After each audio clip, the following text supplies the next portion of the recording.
Et du coup, je dois dire que je suis assez content de moi parce que mine de rien, j'ai mis plusieurs phases au protocole de test. Et du coup, l'avantage, excusez-moi, je suis un peu malade. Du coup, l'avantage, c'est que, en fait,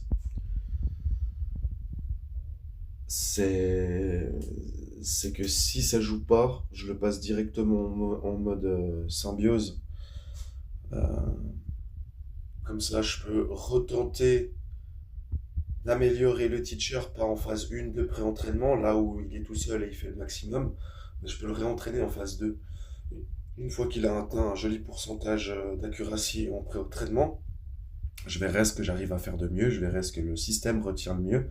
Parce qu'il faut savoir que le système retient les scores qui sont le plus liés, non pas au computationnel, mais à ce qui est effectif sur la RAM. Donc ce qui peut être déployé sur la RAM, comme j'ai aussi expliqué sur LinkedIn. Voilà. C'est que en gros, j'utilise 6 gigaoctets pour faire tourner tout le script. Et ensuite, le modèle s'entraîne, le teacher s'entraîne sur 2 gigaoctets pour grandir, se développer.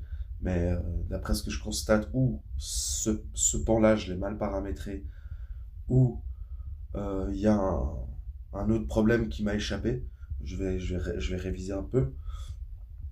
Et du coup, je peux le passer en phase 2 pour qu'il s'améliore, mais cette fois-ci avec le student. Mais ça impliquera avant tout que le student s'améliore jusqu'à le même pourcentage critique. Donc en gros, les deux, ils n'auront plus rien à apprendre l'un de l'autre. Une fois qu'ils n'auront plus rien à apprendre l'un de l'autre, on verra si les deux, ils arrivent à cristalliser des informations, s'ils arrivent à co-gérer le truc pour la cristallisation. Et le but, en fait, c'est d'ancrer un noyau mémoire pur avec un fonctionnement pur et inaltérable, au fond. Comme ça, le but, c'est d'avoir un noyau d'IA qui a une base profonde qui ne peut pas être corruptible. C'est au final l'avantage du modèle que je propose, c'est ça, c'est que c'est vraiment de l'edge IA, quoi, de l'IA portable, sans connexion et avec un moyen sûr de pas ni d'oublier ni de quoi que ce soit. Donc, j'espère réussir.